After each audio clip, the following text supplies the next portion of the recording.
You're listening to the Blue Ridge True Crime Podcast, bringing you compelling true crime stories from the Appalachian Mountains and beyond. I'm your host, Alfred Dockery. Grab your hat and a lantern, and let's get on the trail. The Killer and the Philosopher, two legendary North Carolina hermits. The life of a hermit is, by definition, one of radical separation. It is a conscious uncoupling from the rules, comforts, and complications of society. Mostly the complications of society. But what happens when the outside world refuses to let go? David Greer, the Hermit of Bald Mountain, and Robert Harrill, the Fort Fisher Hermit, fled the worlds that failed them, wrote about their concept for a better world, and adapted to nature and the inevitable intrusion of society.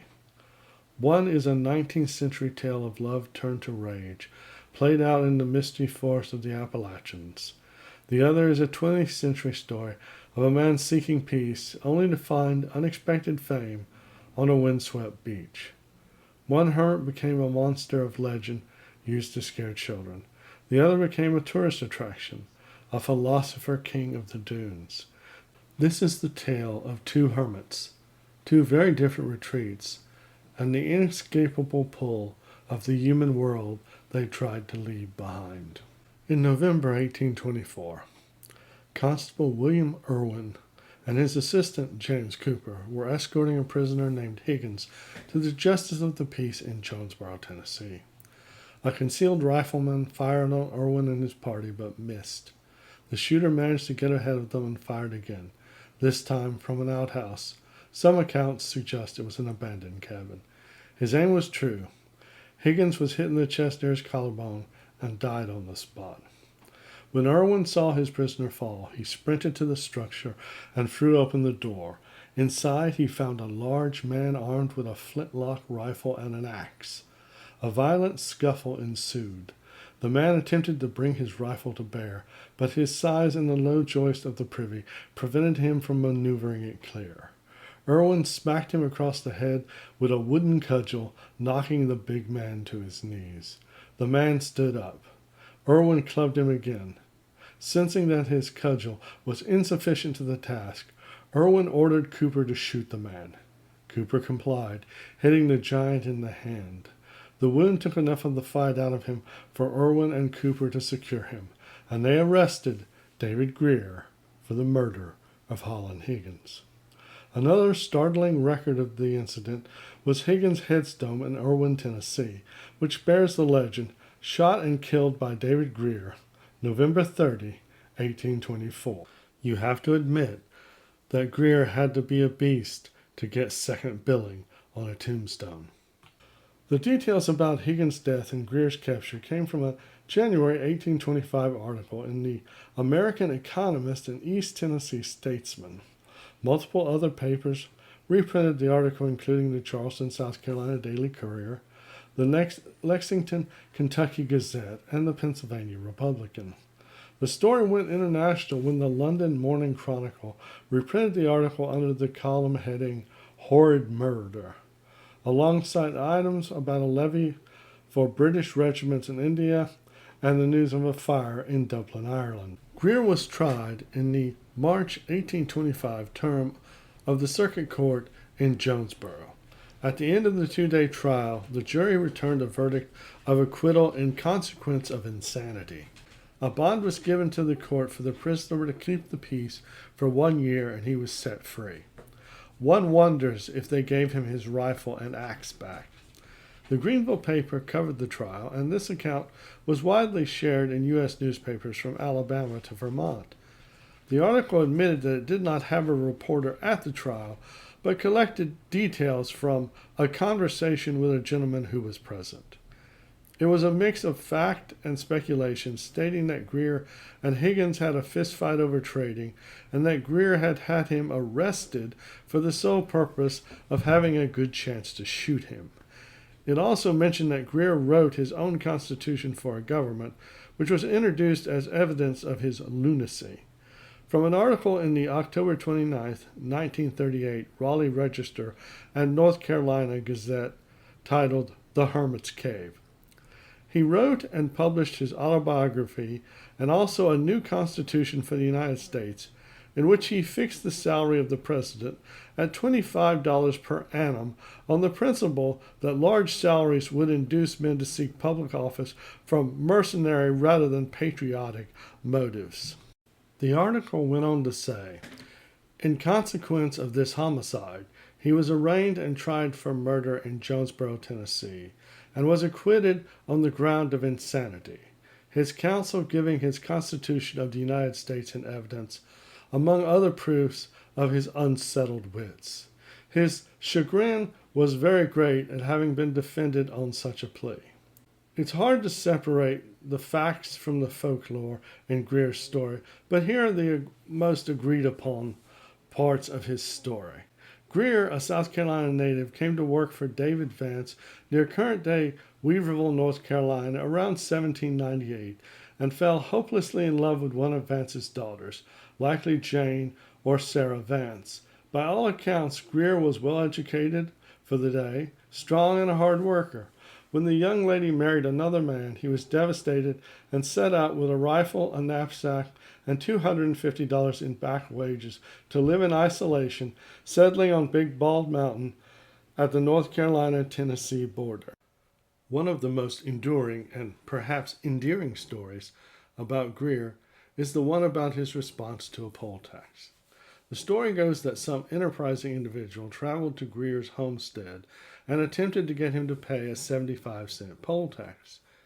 Greer, in response, trekked all the way to the courthouse, usually specified as Buncombe County or Asheville, rifle in hand, and threw rocks, breaking windows and pelting the judge, jury, lawyers, and sheriff until he drove them from the building. This claim is made so early and so often that I'm tempted to believe it's true, though it's hard to understand how he wasn't arrested for staging this one-man riot. Many claims have been made about Greer's life and activities on the mountain. Legend has it that Greer initially took shelter in a cave which had a convenient crevice that served as a chimney. Little known fact, mountaintop hermits are contractually obligated to live for at least 6 months in a cave before beginning work on a dwelling. I don't make the rules. He eventually did construct a cabin a ways down from the summit. One story tells us that he built it directly over a stream so that any time he wanted a drink of water, he could move a floorboard and reach down with a dipper. He is credited with digging a large ditch on the summit. Its purpose has long been debated. Some say it was to protect crops from animals, others a moat for livestock, or simply put there for cultivation. Its reported dimensions range from 4 by 4 feet to 4 by 8 feet deep. Anyway, you slice it. That would have been a lot of digging for a man who had many tasks that demanded daily attention. An 1838 article in the Charleston Daily Courier claims that Greer dug the ditch to a depth of 8 feet without encountering a rock. I've done more than a reasonable amount of digging in Madison County, and will throw bullfrogs at anyone claiming to have dug to a depth of 2 feet without bouncing a shovel off a rock. Also, according to stories, he raised cattle and grew potatoes, corn, rye, and tobacco on the mountaintop, but later moved his garden downslope due to the short growing season at 5,516 feet, or 1,680 meters. Less credible claims say that he built a small grist mill powered by a stream that could grind a half bushel a day, and even had an iron manufactory. I think they meant a forge. There is a consensus on how David Greer died. George Tompkins, a blacksmith whom Greer had threatened, killed Greer in 1834. Greer was buried in an unmarked grave, and Tompkins was never tried for the shooting due to Greer's reputation for violently carrying out threats. The details of the killing vary. My favorite story of Greer's demise is the hat trick. In this version, Greer, unsatisfied with Tompkins' work, set up an ambush within sight of the blacksmith's shop. A bystander at the shop, the story doesn't tell us if he was a customer or a co-worker, picked up the blacksmith's hat, placed it on a stick, and danced it in front of a window. Immediately there was a shot, and when he pulled the hat back in, there was a hole right through the crown. Tompkins and company scrounged around the shop and found a rifle, some powder, and half a bullet, whatever that means. When Greer rose from his hiding place, Tompkins fired, ending the Hermit's reign of terror. Charles Landman's more likely version of the story says that after being threatened, Tompkins went armed, and when he encountered Greer on the road, he shot first. While Greer lacks a stone monument, his story of lost love, backwoods survival, and tragic existence remains very much alive. David Greer's story ended in violence, and his legacy became a chilling folktale whispered through the hollers. But a century later, and 400 miles east, another man would also choose a life of exile in North Carolina. His story, however, would unfold not in silence, but in the glare of the public eye.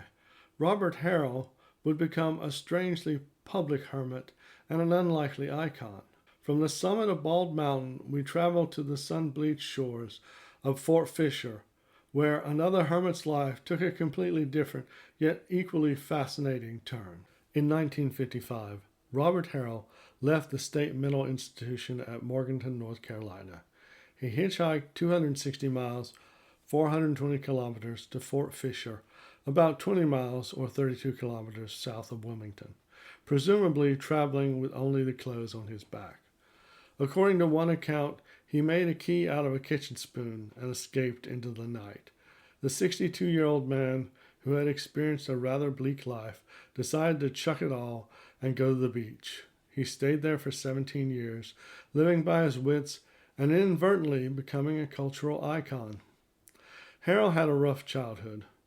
When he was 7, his mother Ellen died of typhoid, his father remarried, and Robert did not get along with his stepmother or her family. As an adult, Harrill suffered a devastating series of setbacks. He married Katie Hamrick in 1913, and they had 5 children. Their daughter Nellie died 1 month after she was born of pneumonia. Antibiotics would not become widely available until the 1940s. Harrill struggled to keep a job. His vocations included cotton mill sweeper, jewelry street vendor, linotype operator, and part-time printer. At one point, he and his family traveled and lived in a Model T Ford. We lived hungry, we lived dangerous, and we lived weird. Harrill's son, George Edward Harrill, told Dennis Rogers of the Raleigh News and Observer in 1988, "My father would sell jewelry on street corners to live. We slept in cow pastures as we traveled from town to town in the Depression. We never had enough to eat." Eventually, the family found their way back to Shelby, North Carolina. In 1935, the oldest son, 21-year-old Robert Allen Harrill, leaped to his death from a 76-foot-high, 26-meter Southern Railroad trestle. He had been out of work for some time and was despondent. His death broke the family. Katie Harrill relocated to White, Pennsylvania, southeast of Pittsburgh, with the remaining children, divorced Robert, and remarried. Harrill was on his own, and he did not fare well. According to a 2002 article in the News and Observer, he was involuntarily committed to mental hospitals at least 3 times. Shortly after his arrival at Fort Fisher, another hermit, Hewitt, sometimes called the Wild Man, befriended Harrill and showed him techniques for catching fish in traps and finding edible plants. It was Hewitt that showed Harrill the 14 by 18 foot abandoned concrete bunker that became his home. Now I'm envisioning them having a conversation about the rules of Hermit Club. Fred Pickler, a former New Hanover County Deputy Sheriff and author of 2 books about Harrill, described his foraging skills. He'd comb the bush and get sassafras for tea. He'd dig up tubers, potato-like things. I had no idea what they were. He'd gather cattail roots and roast them. They were actually quite good. If he could have somehow passed the health inspection, he could have run a restaurant. Harrill learned his lessons well. His diet consisted of fish, clams, oysters, turtle soup, berries, and vegetables from a small garden. There were plenty of obstacles, both natural and human, to overcome. Harrill's attempt to manage bloodthirsty mosquitoes by sleeping on top of observation towers was one of those, but the towers were torn down a couple years after he arrived. He also tried rubbing motor oil on his skin. Hurricanes were a far more momentous problem. A September 1958 United Press story described Harrill's evacuation to Wilmington during Hurricane Helene. A bedraggled figure of a man staggered into the police station here last night, his foot-long white beard and matted hair dripping from the rain outside. The man identified himself as Robert Harrill, 68, a hermit who had lived for years in a Quonset pillbox near the site of Civil War Fort Fisher, 20 miles south of here. Harrill, dressed in ragged Bermuda shorts, a torn shirt, and barefooted, said he had walked some 12 miles from his hideout before he was picked up by some teenagers and brought here. In 1960, he sheltered in place during Hurricane Donna, reporting that his bunker had 4 feet of water and his yard had 2.5 feet. Harrill said that he, his dog Smiley, and his cat Curly stayed in his camp and got along fine. People proved to be a far more severe threat to his seaside habitation than any storm.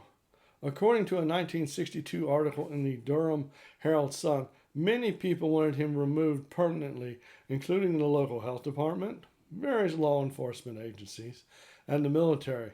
There was an ongoing dispute between Harrill and the Air Force in which he invoked the Homestead Act.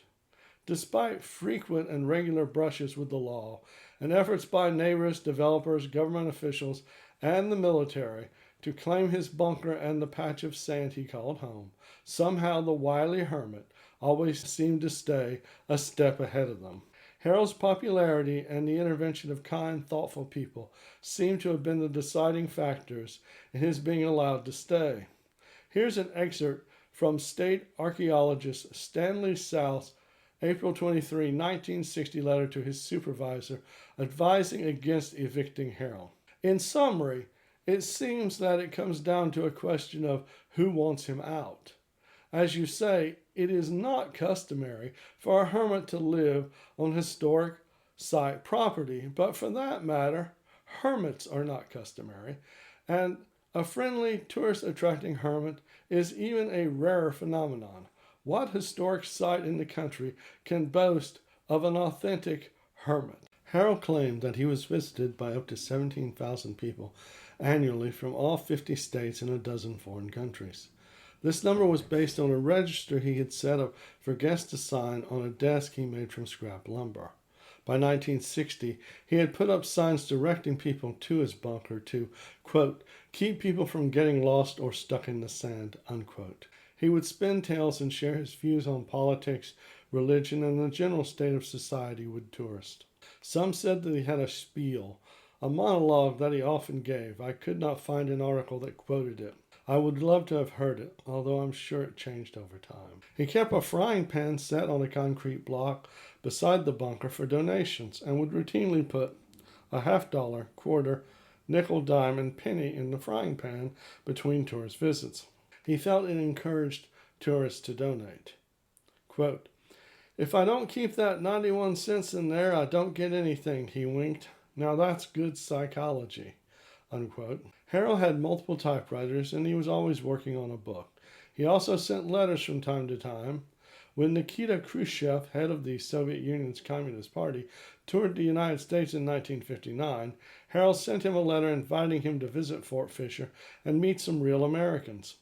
He frequently talked about the book he was writing and complained about the loss, theft, or destruction of the most recent draft due to a storm or vandalism. In the UPI interview, he said, I came here to write a book, my think book on humanity. The article mentioned a 400-page book titled Psychological Hijackers. Other reports say he was working on a book titled A Tyrant in Every Home. Harrill hoped to make enough money from book sales to open a school, which he called the School of Common Sense.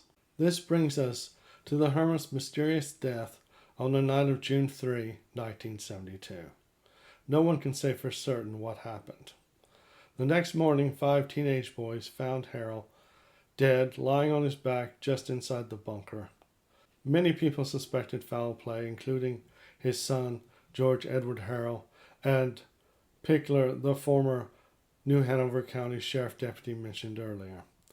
Pickler was a crime scene technician at the time of Harrill's death and worked the scene. He said that the sand in front of the bunker was disturbed. Harrill's sleeping bag and a man's brown and white loafer were found in the marsh mud. The officer in charge thought Harrill had suffered a heart attack and dragged himself back to the bunker. To Pickler, it looked like the hermit had been dragged. He described the hermit's clothing as torn, wet, and covered with swamp mud, and said Harrill's legs, face, and arms were blood-stained and abraded. No autopsy was performed, and the medical examiner ruled the death a heart attack. Over the years, those who believe he was killed have put forth three main theories. Some people think that robbers who were after the money that tourists gave him killed him. Others believe he was attacked in an attempt to drive him out of the area. A third theory is that a group of roughnecks harassed him and things got out of hand. For years there was a rumor that Harrill was taken out of the bunker in his sleeping bag and dragged over oyster beds until he died. In 1984, 12 years later, Harrill's body was exhumed and sent to Chapel Hill, where North Carolina Chief Medical Officer Paige Hudson performed an autopsy. He stated that he found no evidence of violent death. Harrill was buried 3 times. It's almost as if he were as restless in death as in life. In June 1972, he was buried at Sunset Cemetery in Shelby. In October 1984, his body was exhumed for the autopsy and reburied. In 1989, his son George had his remains moved to the Federal Point Methodist Church Cemetery, about 5 miles from his beloved bunker. The Fort Fisher Hermit had come home.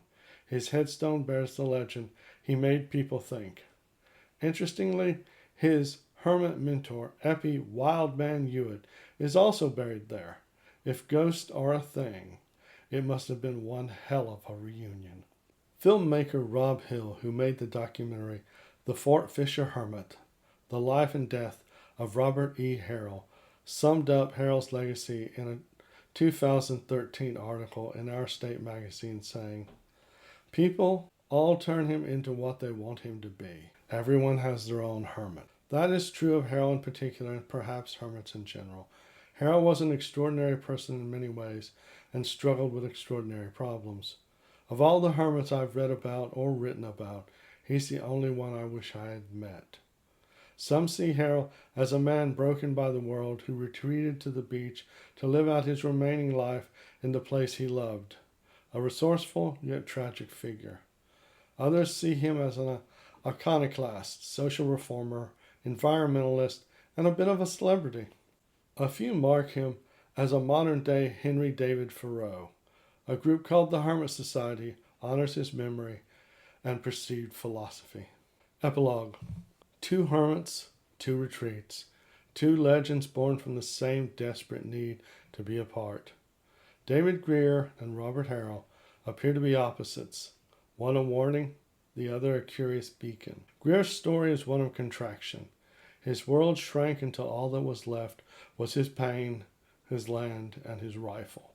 He became a shadow, a cautionary tale of how isolation can poison the soul. Harrill's story is one of unexpected expansion.